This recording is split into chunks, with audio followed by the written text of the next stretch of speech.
You find yourself stepping quietly into a medieval village, not at a time of great war or political upheaval, but on an unremarkable morning when life resumes its endless rhythm. The air carries the smell of damp earth, faint smoke from the hearths, and the distant sound of animals stirring in their pens. This is not the history of kings or knights, but of mothers and daughters who rose every day to the same tasks, repeating them with patience because survival demanded it. The first image is of a cottage, a timber-framed structure, its walls filled with wattle and daub, its roof thatched with straw. Inside, light is scarce. A single window, covered with oiled cloth rather than glass, lets in a muted glow. On the packed earth floor, a mother bends over a hearth that is little more than a stone ring holding smoldering logs. Her daughter, still young but already used to labor, crouches beside her, blowing softly to coax the flames. Fire is fragile here. Without it, warmth disappears, and food cannot be cooked. Every morning begins with the same careful task, to keep fire alive, sometimes with embers carried from a neighbor when one's own hearth dies in the night. Bread is the next necessity, though it was not the soft, fluffy bread you might imagine. For most peasants, bread was coarse, made from barley, rye, or even oats, mixed sometimes with beans or peas when grain was scarce. The dough was heavy, sometimes gritty with bits of husk or even ground straw. The daughter may help her mother knead it, her small hands pressing into a mass that sticks stubbornly to the wooden trough. The process is repetitive, slow, and far from glamorous, but it represents sustenance, the difference between hunger and endurance. You can imagine how, with each press of their palms, these women felt the weight of duty as much as the dough beneath their hands. After bread comes water. Fetching it is a task assigned most often to daughters, who walk with pitchers, buckets, or clay jars, balanced on their hips. The well or stream is not near, sometimes it is a quarter mile, sometimes more. The walk is tedious, the vessel heavy, and the road uneven. And yet, it is not a choice but an expectation. Mothers rely on daughters to complete these errands, not out of cruelty, but because the household cannot function otherwise. A single spilled bucket might mean another long walk, repeated with weary determination. When you pause to think about these chores, they may appear dull, almost invisible compared to the records of battles and coronations, but they were essential. Every stick of firewood gathered, every loaf of bread baked, every drop of water carried meant survival for the entire household. The bond between mother and daughter was forged not in idle affection but in this shared burden, day after day, year after year. Firewood, too, must be collected. In medieval Europe, forests often belonged to the lord of the manor, and peasants needed permission, or at least discretion, to gather wood. Mothers and daughters would walk into the woods with baskets, gathering twigs and fallen branches rather than cutting trees, for that could invite fines or punishment. You can picture them stooping again and again, hands scratched by bark, backs bent under modest bundles. In winter, the task was even harsher. Cold fingers would gather frozen sticks, the daughter's breath white in the air, while the mother carried as much as her strength would allow. Firewood was not only warmth, it was a lifeline. The rhythm of a single day was predictable but demanding. After bread, water, and wood, there were the animals, chickens to feed, goats to milk, pigs to tend. Here, too, daughters took on responsibility from a young age. Their small hands learned to grip a goat's teat, their ears grew accustomed to the clucking and snorting of animals that were both companions and food sources. Mothers instructed them patiently, sometimes sharply, for mistakes could cost dearly, a lost goat, a broken egg, wasted milk. Clothing, too, consumed time. Mothers and daughters spent hours spinning flax or wool into thread. The sound of a spindle whirring was part of the background of medieval life. It was slow, repetitive, requiring both patience and endurance. Later, the thread would be woven into cloth, often at a communal loom. Few garments were new, most were patched and repatched. A daughter might wear her mother's dress, cut down and altered to fit her smaller frame, then passed along again when she outgrew it. Fabric was too precious to waste, and the work behind it was too exhausting to take lightly. Meals were plain, often consisting of pottage, a thick stew of grains, vegetables, and perhaps a scrap of meat if luck allowed. Daughters learned early to chop leeks, carrots, or cabbage, to stir the pot with a wooden ladle, to taste for salt when salt itself was a luxury.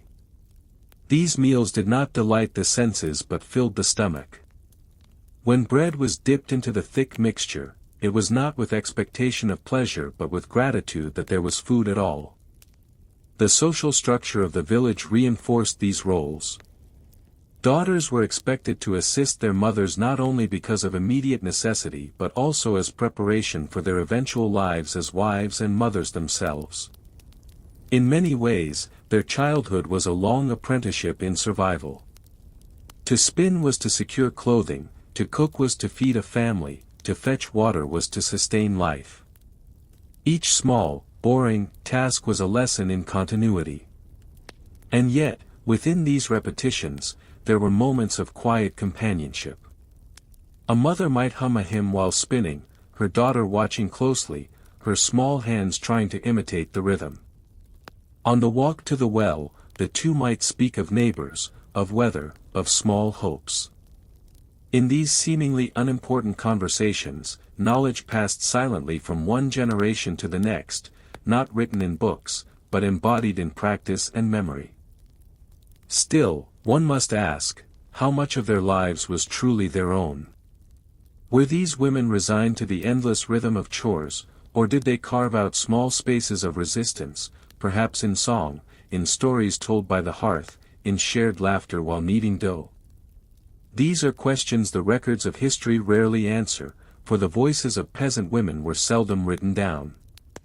But you can sense, in the endurance of their work, a kind of resilience that shaped the survival of entire communities. As evening approached, the tasks did not end. Animals needed securing, fires needed tending, bread for the next day required preparation. The mother and daughter worked until darkness fell, often by the faint light of a rush candle or the flicker of the hearth. Fatigue was constant, but so was necessity. Sleep came quickly, on straw pallets shared with siblings, sometimes even with animals nearby for warmth. And the next morning, the cycle would begin again. And so, the life of medieval mothers and daughters was marked not by great events but by endless repetition, kneading, fetching, gathering, spinning. It was work that went largely unseen in chronicles and forgotten by history, yet it was the foundation upon which survival rested.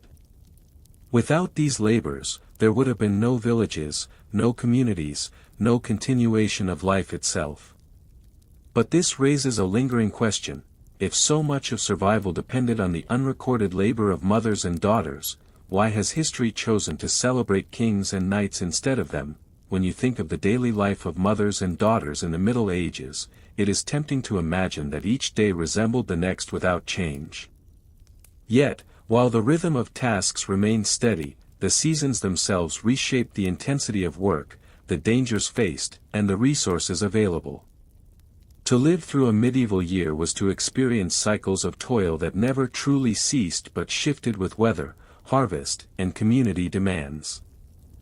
In spring, the days lengthened, and with them came the urgent call of planting. Fields had to be sown with barley, oats, rye, and sometimes wheat, though wheat was precious and rarely grown by poorer families. Mothers and daughters walked side by side, scattering seed in the furrows while the men of the household handled plowing with oxen. But women's labor was not a side note, it was vital. They followed behind, breaking clods with simple tools, ensuring seeds were covered, watching for the intrusion of birds who could undo hours of work in minutes. The air might have carried a cool breeze, but sweat dampened their brows as they bent and straightened again and again. Daughters, even the young ones, were pressed into this rhythm early, because extra hands meant a better chance at food for the winter to come. Summer brought both promise and difficulty. Crops needed tending, and weeds grew relentlessly. The sun was stronger, workdays stretched longer, and water for both fields and household became heavier to carry. Mothers taught daughters how to recognize plants, which herbs could be used for medicine, which weeds threatened grain. It was knowledge passed orally, tested daily, and vital for survival. And while crops were nurtured, animals still required care. Goats grazed, pigs foraged, and chickens produced eggs that supplemented otherwise meager diets. A mother might quietly count the eggs in her basket, her daughter watching, both of them aware that every missing egg meant less food or fewer goods to barter. Autumn was the most intense season of all. The harvest was communal, exhausting, and urgent. Crops had to be gathered quickly before weather turned or thieves, human or animal, robbed the fields. For mothers and daughters, this meant stooping for hours, binding sheaves of grain, carrying heavy loads to barns or granaries. Fingers grew raw, backs ached, and the days passed in a blur of repetitive motion. Bread for the coming year was at stake, and any failure in this season might spell hunger or even famine. The pressure weighed heavily, not as a dramatic moment of crisis, but as a quiet, relentless fear. Winter carried its own hardships. Firewood, already difficult to collect, became a matter of life and death. Daughters trailed their mothers through frosted woods, searching for dry sticks, the cold stiffening their joints, their breath sharp in the air. Water, too, had to be fetched from icy wells or streams, the jars heavier in numb hands. Indoors, spinning and mending became central tasks, for clothing had to last. Rushes were gathered and dried to replace floor coverings, while dried beans and salted fish were carefully rationed. The daily stew grew thinner as winter stretched on, and mothers taught daughters how to stretch ingredients to their limits. Hunger gnawed quietly at many households, not as a spectacular famine, but as a steady dull ache. Beyond the cycles of nature, there were duties tied to the manor or local lord. Many villages owed labor services, meaning that even when their own fields demanded attention, families, mothers and daughters included, were required to work the lord's land. This might mean harvesting in his fields, carrying water or fuel, or spinning wool designated for his household. Daughters, barely into adolescence, found themselves part of these obligations, their hands roughened by tasks that brought little direct benefit to their own families. For peasants, time was not their own, it was rented, borrowed, and taken by the demands of others. Religion, too, marked time. The church calendar dictated feasts, fasts, and saints' days. While these days sometimes offered respite from heavy labor, they often added new forms of work. Preparing for a feast meant more cooking, more cleaning, more careful preparation of clothing. Lent and other fasting seasons required adjustments to the daily stew, less meat, more vegetables, or fish when available. Daughters learned these patterns alongside their mothers, internalizing not just the practical but also the spiritual dimension of labor. Survival was measured not only in bread baked or water fetched but in adherence to communal rhythms of prayer and observance. The burdens of childbirth and childrearing also wove themselves into this cycle. A mother might be pregnant while still tending fields, carrying water, and spinning wool. Daughters often stepped into greater roles during these times, shouldering heavier work while their mothers prepared for another addition to the household. And when babies arrived, daughters became caretakers too, rocking cradles, fetching cloths, watching siblings as their mothers returned quickly to the fields or the hearth. Childhood, in many ways, was abbreviated. Responsibility arrived early, and training in endurance came long before adulthood. Still, amid this relentless cycle, there were moments of teaching and of quiet resilience. A mother, sitting by the hearth in winter, might show her daughter how to mend a tear with careful stitches, her voice steady as she explained the importance of saving fabric. Or she might hum an old song while spinning, the daughter repeating the melody softly until it became second nature. These small acts of continuity created bonds that outlasted the exhaustion of daily toil. The labor may have been endless, but it was also the thread that tied one generation to the next. The monotony of the work should not fool you into thinking it was easy. Every task carried risk, whether of injury, exhaustion, or punishment. A daughter slipping on an icy path could break the precious jar of water she carried. A mother gathering firewood without permission might face fines or harsh rebuke from the Lord's bailiff. Even the hearth fire, so carefully tended, could flare into danger, burning straw roofs and threatening entire villages. The daily details of survival carried consequences far beyond their apparent simplicity, and yet, through this monotony and hardship, mothers and daughters endured together. Theirs was not the history of glory, but the history of persistence. In their steady labor, entire communities survived from year to year, generation to generation. Their names were not recorded in chronicles, yet their unseen work sustained the very structures that kings and knights relied upon. As you reflect on these cycles of work, bread in spring, firewood in winter, harvest in autumn, you may wonder, how much strength was required simply to endure another year. When you return once more to the hearth of a medieval cottage, you begin to notice that what seems like unending drudgery is also a form of continuity. The lives of mothers and daughters were shaped by repetition, but within that rhythm lay resilience, and within resilience lay survival. It is tempting to describe these labors as only hardship, but they were also the unbroken chain that bound generations together. Consider the ways knowledge passed silently from mother to daughter. The act of kneading coarse bread was not simply about food for the day, it was about learning the exact texture of dough that would bake without burning, the precise timing needed to set it near the fire, the patience to let it rise even in a drafty house. To gather firewood was not merely to collect sticks but to understand which woods burned quickly, which smoldered long into the night, which crackled dangerously, and which gave steady heat.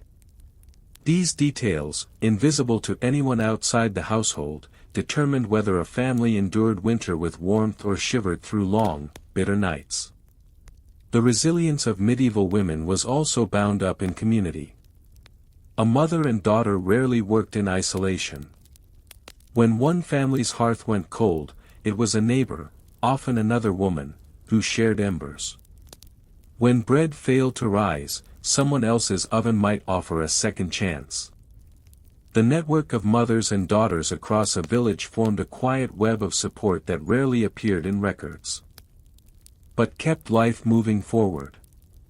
You can imagine the conversations, half practical, half affectionate, advice on mending, whispered remedies for fevers, small reassurances that others were enduring the same burdens. And yet, despite this solidarity, there remained the expectation that daughters would eventually leave their mothers' hearths. Marriage, service in another household, or entry into a convent often separated them. Still, the knowledge carried forward, embedded in hands and memory. A daughter who once fetched water under her mother's watchful eye would teach her own daughter to do the same years later. Continuity, though quiet and unremarked, was unbroken. It is also worth remembering that survival was not passive. These women made choices, small ones, perhaps, but choices nonetheless. A mother might save the best portion of bread for her youngest child, a daughter might sneak an egg to her hungry brother, or the two might choose to risk gathering a little extra firewood, despite the Lord's restrictions. These small acts of agency shaped lives in ways history books rarely capture. They were not rebels or rulers, yet their quiet decisions determined whether families lived with a little more comfort, a little more hope. The hardship of their days did not vanish with time, nor did it earn them renown. But perhaps renown was never their goal. Their lives existed in service to continuity, to family, to survival. The monotony itself carried dignity. In spinning, in kneading, in carrying water, they kept not only households but whole communities alive. Without them, fields would have gone untended, children unfed, hearths cold.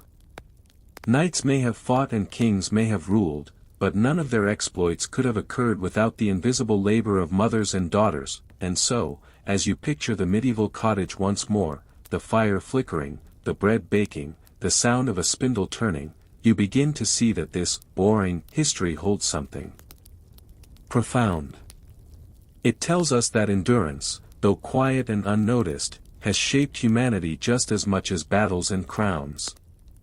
The resilience of mothers and daughters, working side by side, built the foundation upon which the louder chapters of history rested. Yet one question lingers: if their lives sustained everything else, what does it mean that their names, their stories, their very existence, have been so thoroughly forgotten? In medieval Europe, the life of a daughter was often shaped less by her own desires and more by the quiet but decisive negotiations of her parents, especially her mother. Where sons were seen as heirs to fields, tools, and names, daughters were considered bridges between households. Their futures were tied to marriages arranged with an eye toward survival, both economic and social. Behind every union was a transaction, though often cloaked in ritual and ceremony. And at the center of these negotiations stood mothers, teaching daughters how to navigate a system that rarely asked for their voices. The dowry was the first and most significant burden. A dowry might include coins, livestock, a chest of linens, or even a small plot of land if the family was fortunate. For poor families, it could be no more than a few simple household items, a wooden chest, a pair of blankets, or a set of pots. For wealthier households, it might be elaborate, bolts of fine cloth, silver cups, or livestock enough to establish the new couple firmly. Whatever its size, the dowry represented a heavy strain. Mothers and daughters often worked for years to prepare it, spinning wool, weaving cloth, or sewing linens that would one day leave the household as part of the daughter's share. For a girl, the dowry meant she was both valued and costly. A mother might gently remind her daughter that every piece of cloth they spun together was for her future, but beneath those words was often quiet anxiety.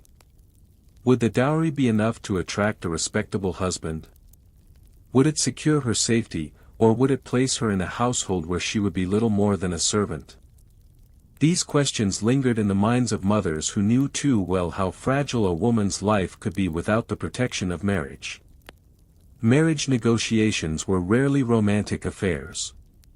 Fathers, uncles, or elder brothers often carried the discussions, but mothers played crucial roles in preparing daughters for what was to come. A mother might caution her daughter on the importance of obedience, on the duties she would owe to her husband's family, and on the need to maintain good relations even in hardship.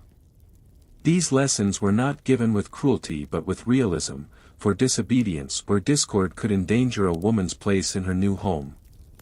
Daughters listened, absorbing the knowledge that their futures depended as much on their own endurance as on the bargain struck on their behalf.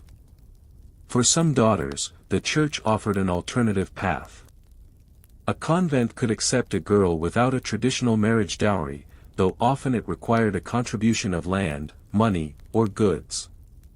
Mothers sometimes encouraged this path when dowry resources were scarce or when a daughter seemed inclined toward religious devotion. Yet, even this decision was shaped by survival. A daughter in a convent meant one less mouth to feed, one less dowry to provide, and sometimes a source of spiritual protection for the family through prayers and intercessions. Once again, the choices were framed not as personal freedom but as family strategy. At the village level, everyone knew when marriage negotiations were underway. Mothers and daughters might be seen weaving together in preparation, or whispers might spread at the well about who was promised to whom.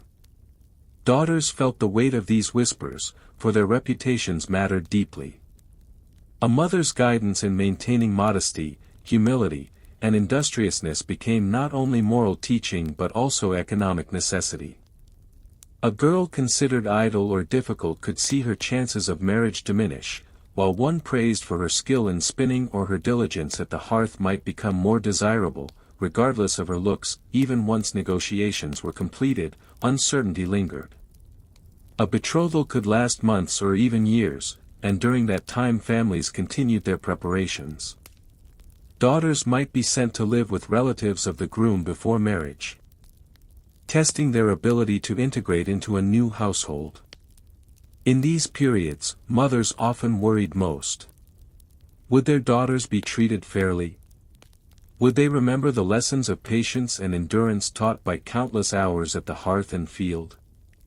These were the unspoken fears that accompanied every union.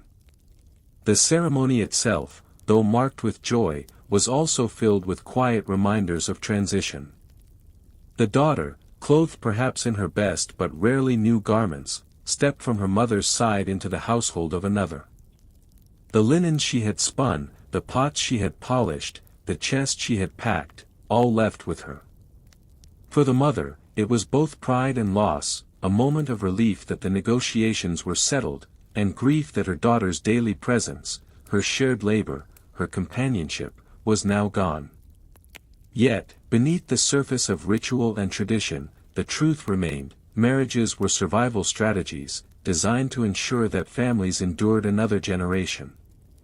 Daughters were at the center of these strategies, carrying with them not only dowries but the silent hope of mothers who had trained them for lives of labor, endurance, and quiet strength.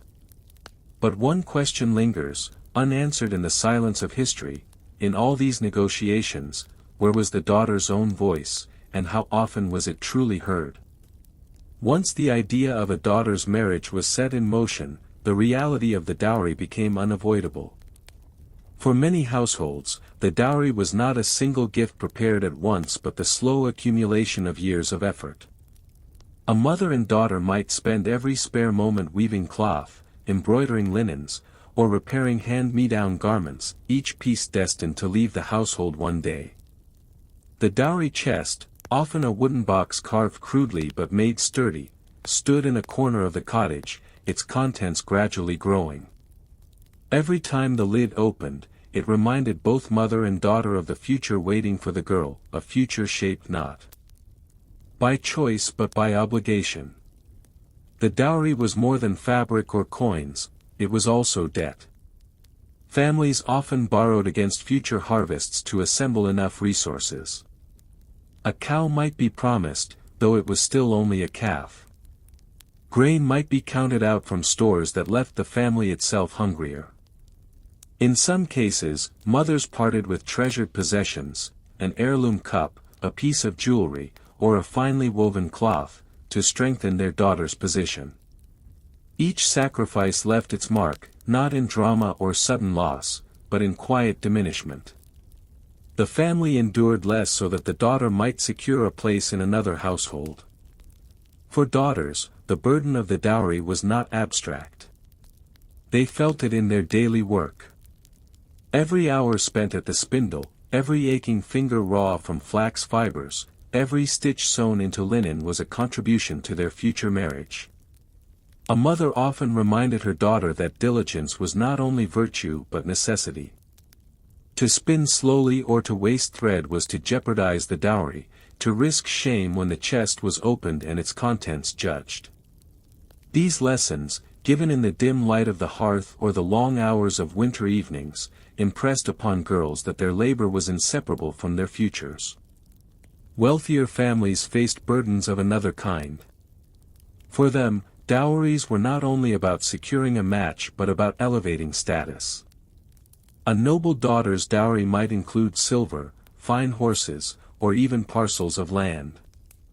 Negotiations could stretch on for years, involving clerics, lawyers, and entire households. In these cases, daughters were pawns in broader strategies of alliance and inheritance. Their mothers might have little say in the details, but they carried the weight of preparing daughters for roles in households where political maneuvering would be as important as domestic labor.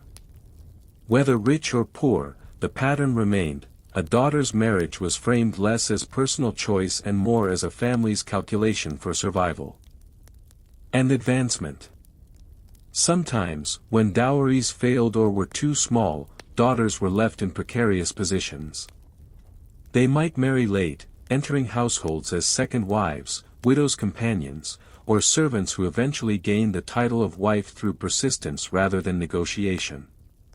In other cases, a daughter might never marry at all, remaining in her parents' home or in the service of wealthier neighbors.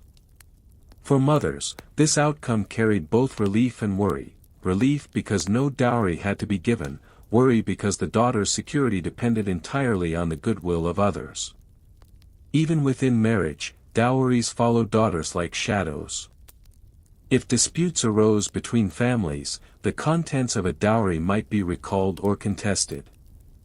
If a marriage failed, through widowhood or separation, a woman's dowry often determined whether she had resources to survive. Mothers, knowing this, pressed their daughters to value every item carefully. A sturdy pot might one day mean the difference between hunger and sustenance. A pair of blankets could protect children in the cold. These were not luxuries but lifelines, and women knew it even if the men conducting negotiations did not see their full weight. The rituals surrounding dowries reinforced this seriousness. When a marriage agreement was sealed, witnesses often gathered to inspect the goods. They counted the coins, noted the livestock, and examined the linens. For the mother and daughter who had labored for years, this inspection was both a moment of pride and one of vulnerability. Any deficiency could spark gossip or undermine the daughter's position in her new household.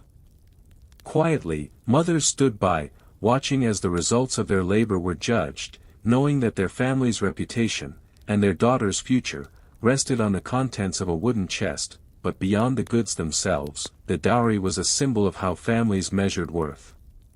It revealed not only the value placed on daughters but also the sacrifices mothers endured to prepare them for uncertain futures. For every chest packed with cloth and pots, there were countless hours of spinning, mending, and saving that had gone unnoticed in the larger sweep of history. These details, though small and repetitive, formed the very fabric of survival. And yet, one cannot help but wonder, if so much of a woman's future rested on objects stored in a chest, what did she truly carry with her that could not be counted? Knowledge, endurance, and the quiet resilience passed from mother to daughter. As the dowry chest was finally closed and carried to its new home, a daughter's life entered a phase of transition. For her mother, it was a moment heavy with both relief and grief. The years of preparation, the spinning, the sewing, the saving, culminated in a single departure. The hearth, once crowded with the labor of both women, grew quieter.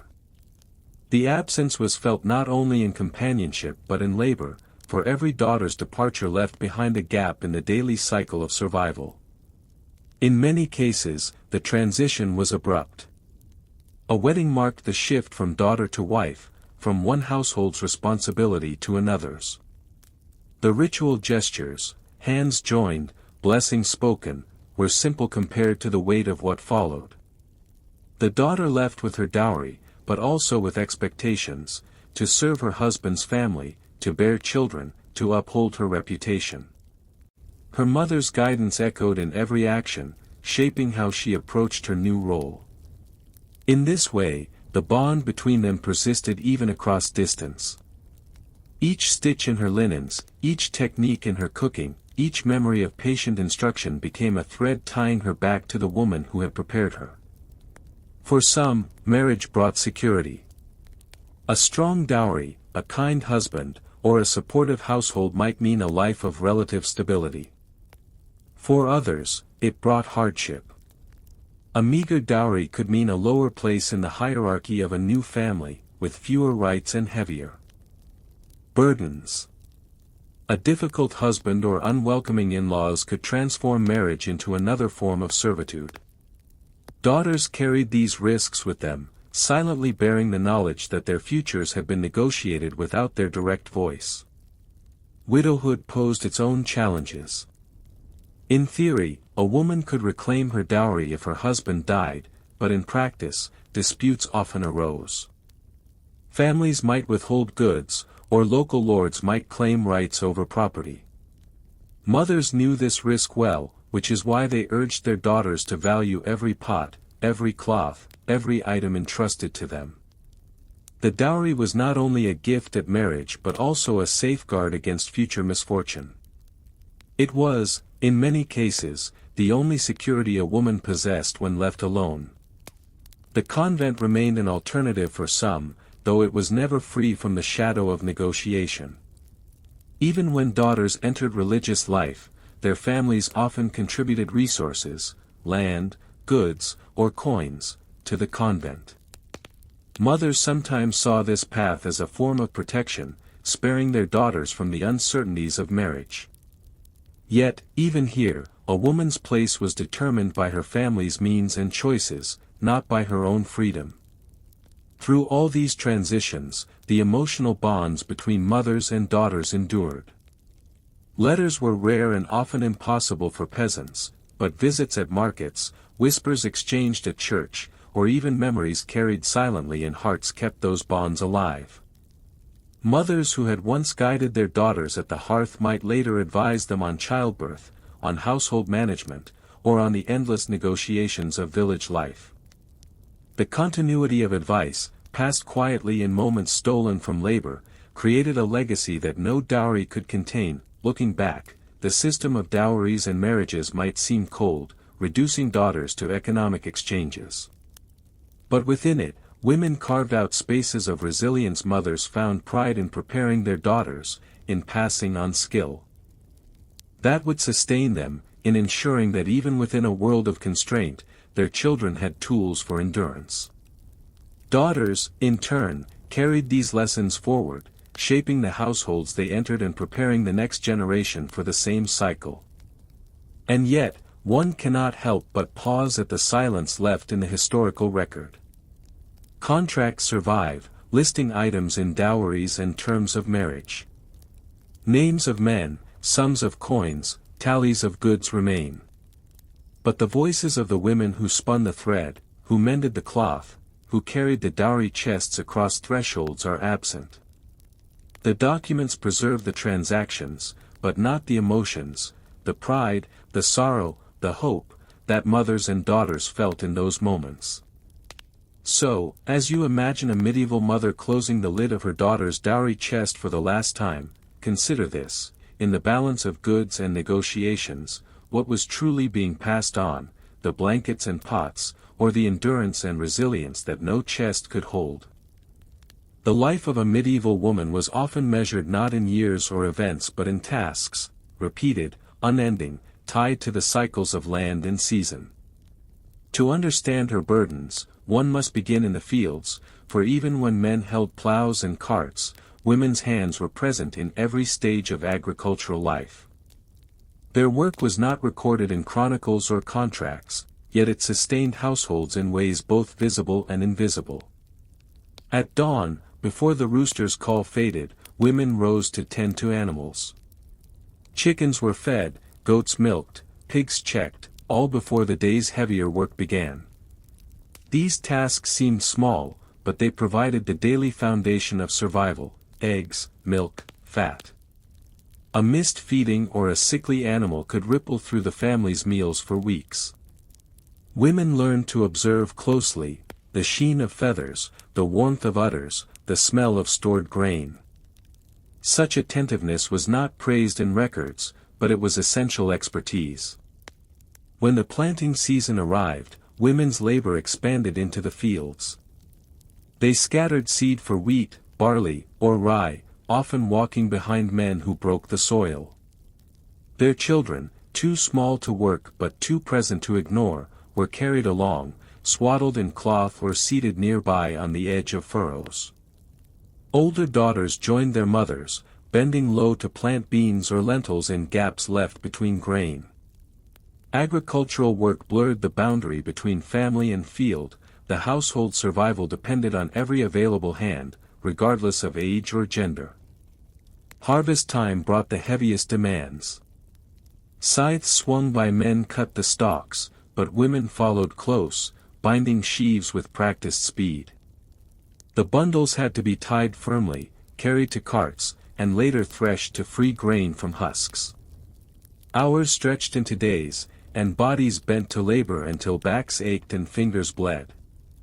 Still, there was no pause, for every delay meant risk. Storms could flatten crops overnight, or dampness could rot them before storage.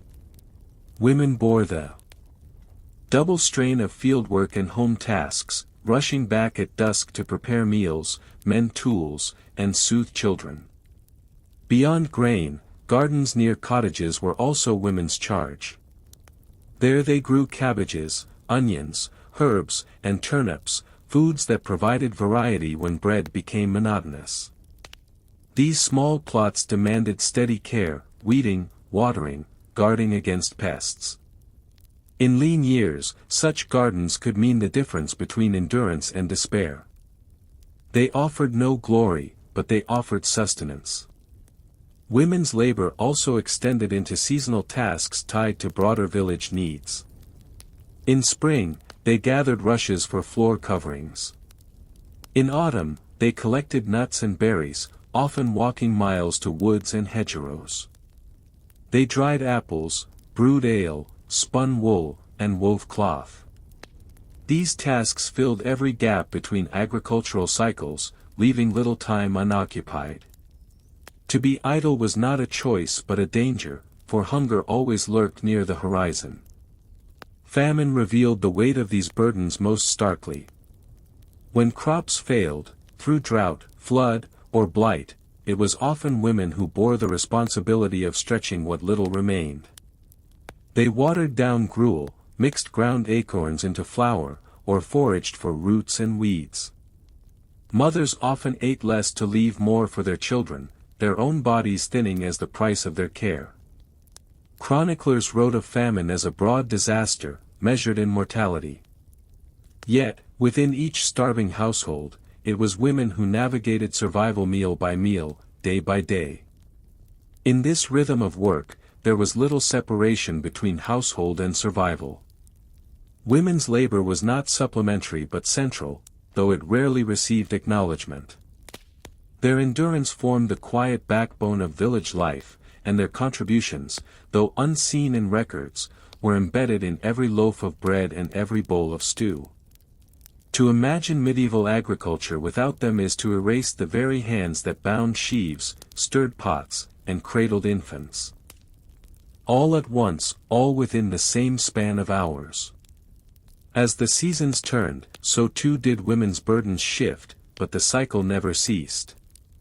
Each task flowed into the next, weaving a tapestry of labor that defined their lives not by choice, but by necessity. When medieval harvests failed, the strain that had always been heavy on women's shoulders deepened into near impossibility.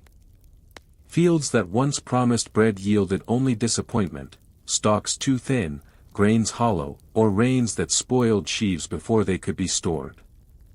For women, who managed the daily rhythm of food, such years were not only about scarcity but about constant decisions, each one shaping whether a family endured or succumbed.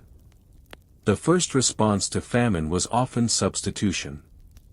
Barley replaced wheat, oats replaced barley, and when grains grew scarce, anything that could be ground was tested. Women mixed rye with peas, chestnuts with beans, acorns with coarse flour. The bread that resulted was darker, heavier, often bitter, but it filled stomachs for a time. Chroniclers describe bread so adulterated it was hardly recognizable, yet for those who baked it, the knowledge of which mixtures stretched furthest was born of experience. Daughters learned beside their mothers which weeds could be dried and milled, which roots boiled soft enough to chew, which berries gave sustenance rather than sickness. Foraging became a lifeline. Women moved beyond fields and gardens into woods and hedgerows, gathering nettles, sorrel, mushrooms, and berries. Some risked the Lord's displeasure by entering forests forbidden to peasants, yet hunger left little choice. Knowledge of plants, of which nourished and which poisoned, was passed quietly among women, never written in books but remembered in hands and tongues. A mistake meant illness or death, but careful use meant survival when barns stood empty. Famine years also revealed the harsh hierarchy of distribution. Lords collected rents and tithes even when harvests failed, leaving peasants with little. Women were often the ones who faced collectors at the door, negotiating, pleading, or offering what scraps they had. When food was demanded for taxes, it was women who measured it out, weighing the survival of their family against the obligation to authority. The pressure was immense, yet they bore it with what dignity they could manage. Hunger sharpened choices inside the home. A mother might water down pottage until it was little more than broth, saving a thicker portion for her youngest. Older daughters, though equally hungry, were taught to endure smaller shares, their strength considered less urgent than that of younger siblings or working sons. Such sacrifices went unrecorded, yet they formed the invisible acts of survival that kept households together. In many villages, mortality struck women hardest, their bodies weakened by years of giving more than they kept for themselves. Work did not pause with famine. Fields still had to be tended, animals fed, and tools mended. Women continued to spin wool, to brew weak ale from what grains remained, to patch clothes, and to haul water. Labor provided not only necessities but also distraction, movement that warded off despair. Even in hunger, the rhythm of tasks carried families through days that might otherwise have collapsed under the weight of emptiness. Communal support, too, played a role. Women shared scraps with neighbors, traded herbs for grain, or pooled labor in gardens that still bore some produce. Such networks softened famine's edge, though they could not erase it. Shared suffering created bonds, and within those bonds women found solidarity. A daughter might return from a neighbor's cottage with a handful of turnips, a mother might share her own fire when another's hearth went cold. These exchanges, though small, embodied resilience. Relief sometimes arrived from monasteries or traveling merchants. Monks might distribute bread to the poor, though supplies were limited. When famine years passed, whether through a kinder harvest, the easing of weather, or the slow return of trade, the relief was not immediate. Recovery unfolded in stages, and for women, it meant balancing the weariness of survival with the work of rebuilding. The first green shoots in spring, often beans or peas, promised hope, yet hunger had already carved deep into families by then. It was women who carefully measured out the last of old stores, stretching them until new crops could be gathered. With recovery came renewed labor. Fields needed resowing, tools repaired, animals bred again. Women returned to gardens with urgency, planting hardy vegetables that could replenish meals quickly. They dried herbs, stored roots, and salted what little meat they could secure, determined to prevent the despair of famine from returning unprepared. Every task was a memory made physical, each pot of cabbage stew reminded them of empty bowls, each loaf of bread baked with fuller grain stood as proof of endurance. Yet famine left scars beyond hunger. Families who lost members often leaned on surviving daughters for added labor, pressing them into greater responsibilities. Some girls who might have married delayed or abandoned such plans, their work within the household deemed too essential to release. Others were sent into service in wealthier homes, bringing back wages or food, their separation another quiet cost of survival. In this way, famine shaped not only meals but also the very paths of women's lives. Resilience, however, was not only about labor, it was about memory. Women carried forward the knowledge of what had sustained them. They remembered which wild greens grew earliest in spring, which roots endured frost, which grains spoiled least in dampness. Daughters learned from mothers how to mix famine bread without rendering it inedible, how to find mushrooms without courting poison, how to measure water so that weak ale stretched further than thought possible.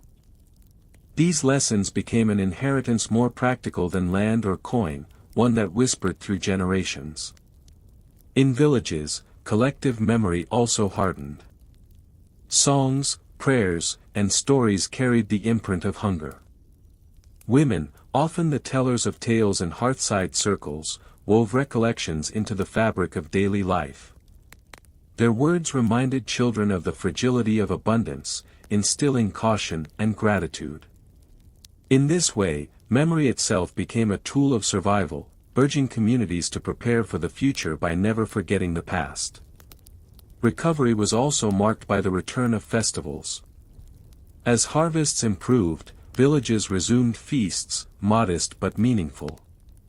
Women prepared food with a care sharpened by absence, laying out bread, cheese, and ale as tokens of survival.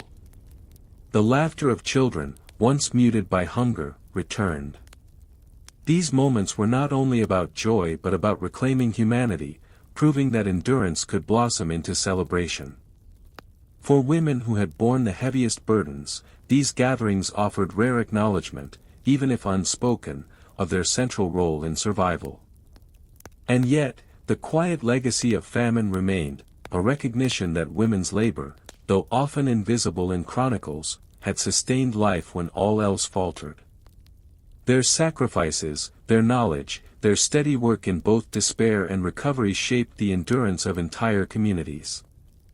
Without them, famine would not have been endured, it would have been final. In reflecting on their lives, one sees a truth often overlooked in history. It is not only battles and rulers that define the course of human survival.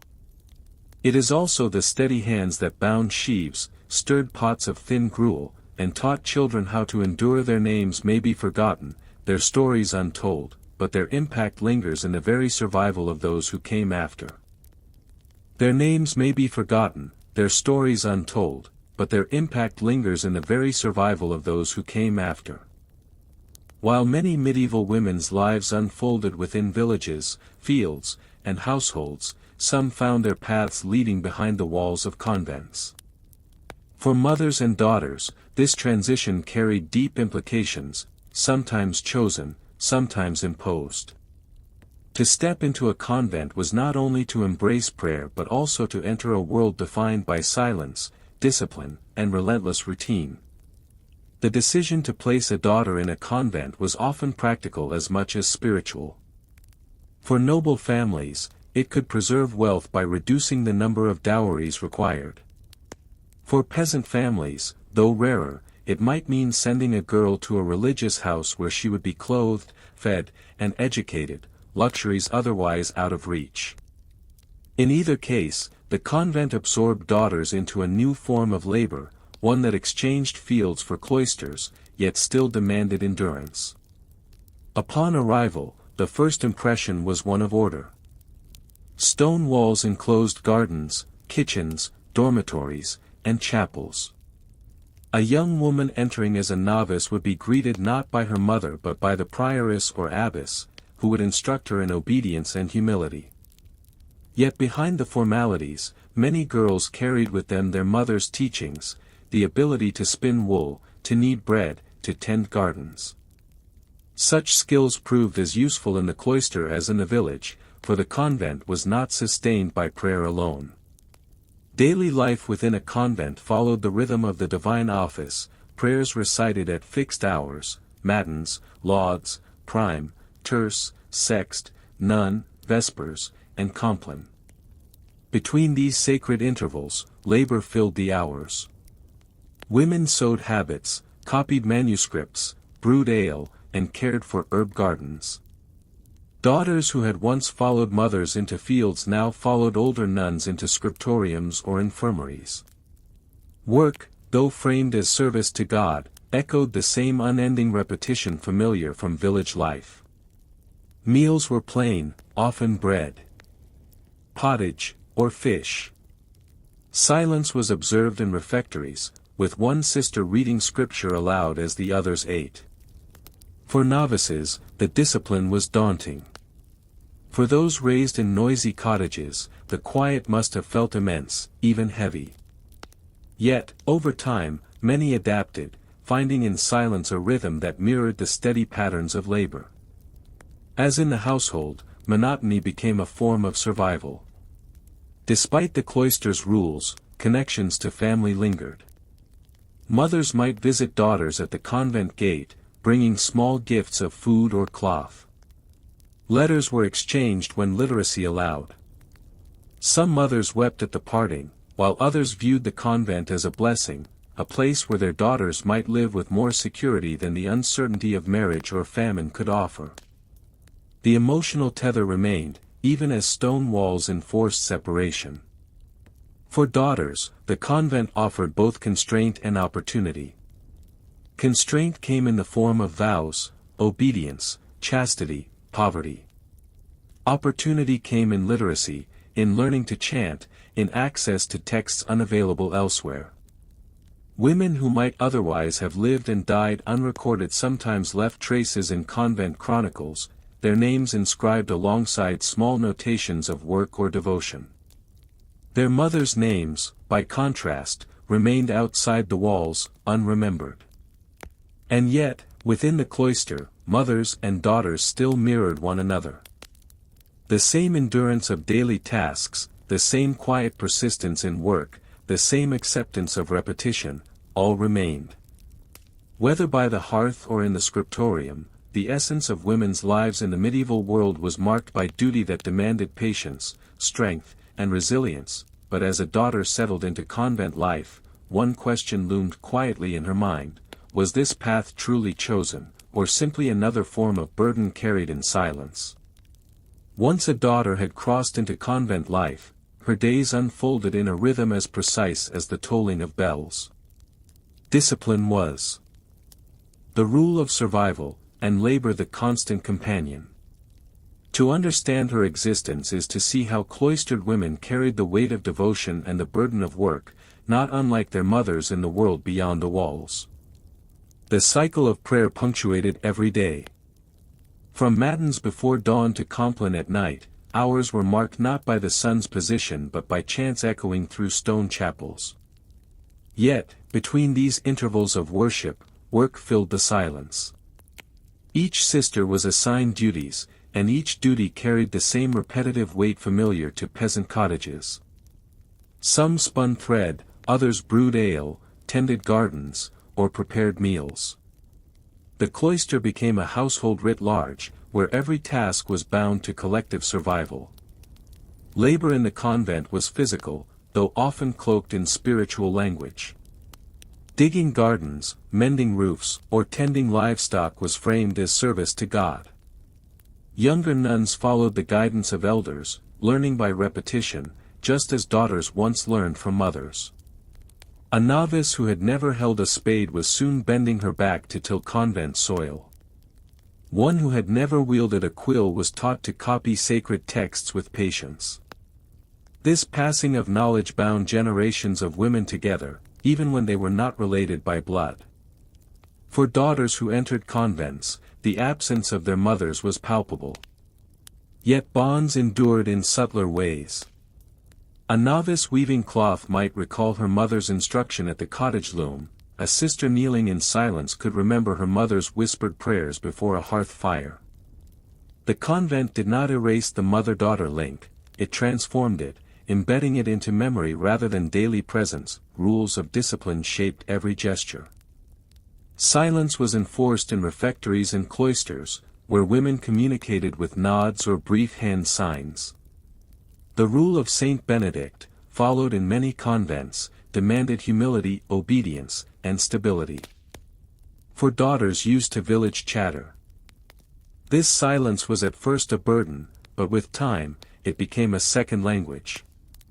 The hush of stone halls taught patience and inward strength, qualities that mothers outside also knew, though under different burdens. Life within the convent was not free from hardship. Food was plain, beds hard, and winters cold. Illness spread quickly in crowded dormitories. Labor did not cease for frailty, women tended one another even as their own strength faltered. Unlike peasant women who shouldered families, cloistered women shouldered their sisters, offering care that mirrored maternal devotion in a new form. The convent became a household of many mothers and daughters, bound not by blood but by necessity. Education marked one of the convent's quiet distinctions. Some nuns learned to read Latin, to chant psalms, to illuminate manuscripts with delicate artistry. For daughters whose mothers had never seen letters on parchment, this was both privilege and disconnection. Yet literacy served not as a freedom but as another layer of discipline, tying women to hours of copying and recitation. The convent taught skills, but always within boundaries of obedience. Still, within those boundaries, bonds grew. Older nuns comforted younger ones in whispered prayers, easing their loneliness. Daughters who had left mothers behind found new forms of kinship, surrogate bonds of care that softened the sharpness of separation. Convents, though strict, were not barren of affection. The quiet endurance of women forged relationships that paralleled those of family, unspoken yet enduring. In every repetition, every stitch sewn, every psalm sung, every furrow dug, the essence of medieval womanhood persisted. The setting had shifted from field to cloister but the burdens remained constant: monotony, endurance, resilience.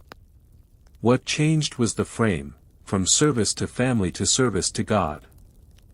And so, the question lingered for many within those walls: if a daughter's labor in the convent was framed as holy, and her mother's labor in the cottage was framed as ordinary, was there truly any difference in the burdens they bore? When one looks closely at the lives of women within convent walls, what emerges is not only discipline and prayer but also a legacy of endurance. Just as mothers and daughters in villages preserved families through firewood, bread, and water, so too did cloistered women preserve a spiritual and practical continuity that outlived them. Their work, though framed as holy, was no less repetitive and burdensome than that of their kin outside the walls. Yet within its monotony lay meaning that carried across generations. Daily labor in the convent formed patterns of stability. The herb gardens they tended became centers of healing for surrounding communities. Manuscripts copied in patient silence transmitted learning across centuries. Ale brewed and bread baked within cloisters fed not only the sisters but also travelers and the poor who came to convent gates. These contributions, though cloaked in the language of devotion, were deeply practical. Just as a mother's endless task sustained her children, a nun's endless task sustained her community. For daughters who remained behind cloister walls for life, the absence of their mothers grew into memory rather than loss. They carried fragments, snatches of songs, remembered gestures, teachings learned at hearths, and wove them into convent life. In their care for younger novices, they echoed maternal tenderness. In their endurance of cold nights and strict silence, they mirrored their mother's quiet strength. The convent thus became not a severing of the mother-daughter bond but a transformation, where memory became the thread binding them across walls. Over time, some convent women rose to positions of leadership: prioresses and abbesses who managed estates, corresponded with bishops, and directed the rhythm of cloister life. Their authority, though circumscribed, offered a form of influence rarely available to women elsewhere. Yet even in leadership, their days were marked by repetition, by the same prayers and the same labors. Power did not free them from monotony, it only deepened their responsibility to others. The endurance of convent women shaped more than their own lives. Their literacy preserved texts that might otherwise have vanished. Their gardens kept alive medicinal knowledge passed down from mothers and grandmothers. Their silence and order offered models of discipline that influenced broader communities. In this sense, their legacy was not only spiritual but cultural, woven quietly into the larger fabric of history. And yet, like their mothers in fields and cottages, their names are rarely remembered. Manuscripts may list them briefly, records may mention their dowries or deaths, but their daily endurance, so central to survival, remains largely invisible. They labored in silence, and history has often kept them silent still. But perhaps the greater truth is this: whether by hearth or by cloister, women's endurance formed the hidden foundation of medieval life. Their monotony was not empty, it was sustaining. Their discipline was not passive, it was resilient. Their legacy, though quiet, is still present in the survival of communities, the preservation of knowledge, and the resilience of faith. And so the thought lingers as the cloister bells fade into memory: if both cottage and convent required women to bear burdens in silence, what is the true difference between holiness and survival, or were they, in the end, always the same? The day began long before the first light of dawn. In countless villages across medieval Europe, women rose in the dark, their homes still heavy with the silence of sleeping children. While men might have been bound to fields or workshops, it was often women, mothers and daughters together, who shouldered the responsibility of carrying goods to market. The work was not glamorous, nor did it often find its way into chronicles, but it was steady, necessary, and unrelenting.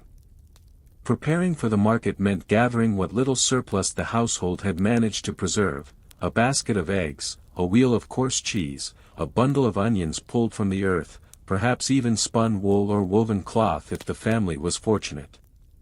These goods were not luxuries but the fragile bridge between subsistence and survival. To sell them meant a chance to buy salt, iron tools, or a scrap of fabric that could not be made at home. Every item carried on a woman's back or head was more than merchandise, it was hoped that her family's needs might be met. Mothers often led the way, balancing heavy baskets with practiced steadiness, their daughters trailing beside them with smaller loads. The walk to market might take hours, over rutted roads or muddy tracks, through woods where the dawn mist clung to branches and the ground was uneven underfoot. Feet grew sore quickly, and shoulders ached beneath the weight of goods, yet conversation softened the burden. Daughters asked questions, and mothers answered with fragments of knowledge: how to haggle, how to judge whether a coin was clipped or true, how to sense when a buyer's promise was empty. In this way, the journey itself became a school of survival. By the time the village rooster crowed, women were already far from home, their breath visible in the cold morning air. Hunger often gnawed at them, for there was little to spare for a journey meal. A crust of yesterday's bread, tucked into a cloth and carried in a pocket, might be shared between mother and daughter. Still, they pressed on. The market waited, and with it the unpredictable outcome of the day, a brisk trade that brought in precious coins, or hours of disappointment as goods sat unsold. Arriving at the market town was itself a trial. The air was filled with smells: freshly baked bread, livestock penned in straw, the sharp tang of smoke and sweat. Voices rose in a cacophony of bargaining, calling, and laughter. It could be overwhelming, especially for younger girls making the journey for the first time. Yet here, too, mothers guided their daughters, showing them where to lay out goods, how to catch a buyer's eye, how to hold firm when pressed to lower a price beyond fairness. What is striking is not only the labor but the togetherness of it. Burden was shared not only in weight but in teaching, memory, and resilience. A mother's endurance was passed to her daughter not through words alone but through every step walked, every coin counted, every tired but steady return journey. The market was a place of trade, but it was also a place of inheritance, not of land or titles, but of knowledge and strength that sustained families for generations. And when dusk finally fell and the women turned homeward, baskets lighter but bodies heavier with fatigue, their footsteps carried not only goods and coins but the unspoken understanding that survival was always a shared task. The day's weariness belonged to both mother and daughter, as did the quiet pride of endurance. The medieval market was more than a place to exchange goods, it was a stage where entire communities revealed themselves. You would have seen not only farmers and artisans, but also travelers, monks, peddlers, and beggars, all converging in a crowded square. For mothers and daughters, this space was both opportunity and hazard, a place where every decision could tip the household budget into balance or deficit. The quiet home where they began their journey seemed far away in the bustle of wagons. bleating animals, and raised voices competing for attention. The arrangement of stalls revealed much about the rhythm of commerce. Fishmongers, their hands still slick with scales, called out their prices beside butchers with cuts of meat hanging from wooden frames. Bakers laid out loaves browned in the oven's heat, while cloth sellers displayed bright-dyed fabrics, expensive, but enticing. Mothers and daughters rarely had such luxuries to sell. Instead, their modest tables were filled with essentials, eggs nestled in straw, pots of butter or lard, and vegetables in uneven piles. Yet these goods were the backbone of local trade, for they filled the bellies of townsfolk who could not grow food themselves. Haggling was an expected part of the market, and it required both skill and patience. A buyer might press a woman to have her price, reminding her of the abundance of others selling similar goods. To stand firm without losing the sale was delicate work. Mothers taught their daughters the art of words, the polite refusal, the calculated pause, the reminder of quality, fresh eggs, sweeter onions, a fairer measure of butter. A girl who learned to hold her ground here was being schooled in resilience, no less important than learning to spin or cook, yet not all interactions were honest. Weights could be tampered with, coins clipped or debased. It was easy for a child to be cheated, and even seasoned women were not immune to trickery. Stories passed between stalls of dishonest traders, and mothers used these tales as lessons. "Watch the scales," a mother would whisper, "and always count the coins twice." Such vigilance was exhausting, but it was the only safeguard against exploitation in a world where formal protections were few. Beyond money, the market carried social weight. Here, news traveled from village to village, carried on the lips of merchants and priests. Daughters learned to listen, hearing of distant wars, new taxes, or the scandal of a neighboring household. Marriage matches could even be seated in these crowded spaces, as families quietly noted which daughters were strong, skilled, or diligent. Thus, the market was as much a place of watching as of selling. The day stretched on, with the sun climbing high and shadows shifting across the square. Fatigue settled in as voices grew hoarse and feet sore. Still, every sale brought small victories, a coin tucked into a pouch, a loaf of bread traded for eggs, a promise of wool exchanged for onions. At times the profit was thin, and disappointment shadowed the women's faces. But even on poor days, the act of showing up, of carrying goods, of enduring the long hours, was a declaration of survival. The market demanded everything: endurance, cleverness, and a willingness to face strangers with steady composure. Mothers bore the greatest share of this burden, but daughters absorbed it, piece by piece, until it became second nature. In this way, resilience was not taught as theory but lived as practice. Still, one must wonder, when the coins rattled lightly in the pouch and unsold goods had to be carried back home, what silent worries did these women carry inside? Were they thinking of meals yet to be cooked, debts yet to be paid, or daughters yet to be married? And how did such quiet burdens shape the rhythm of medieval family life? When the market stalls began to empty and the sun slid lower in the sky, the journey home began. This was the hardest part of the day, not because of the distance, it was the same road they had walked that morning, but because of the fatigue that pressed against every step. Shoulders stiffened from hours of standing. Hands ached from carrying baskets, and legs felt heavier than they had at dawn. Yet still, mothers and daughters gathered what was left unsold and set out together. The baskets were lighter now, their contents exchanged for coins, loaves, or salt wrapped in cloth. But those coins, though small in number, carried an invisible weight of responsibility. A mother tucked them carefully into a pouch tied beneath her garments, close to her body where they would be safe from thieves. Each coin was already destined for some purpose: a tax to be paid, a tool to be mended, or cloth for clothing that could not wait another winter. Daughters might dream of ribbons or sweets, but they soon learned that survival rarely left room for luxuries. The road home was quieter than the market, though not without its risks. Travelers returned from the town in clusters, their carts creaking, their animals plodding slowly along.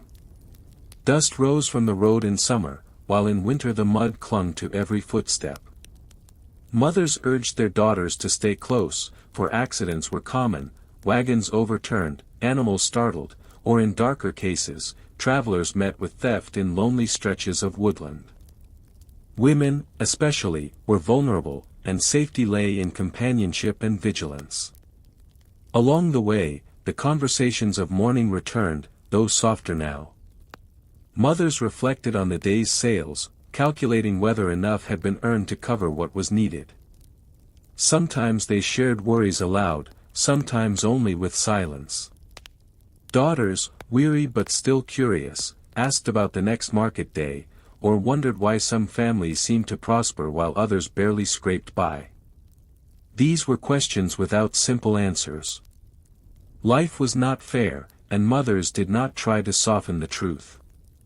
Instead, they spoke of endurance, of the small victories that kept a family moving forward despite hardship.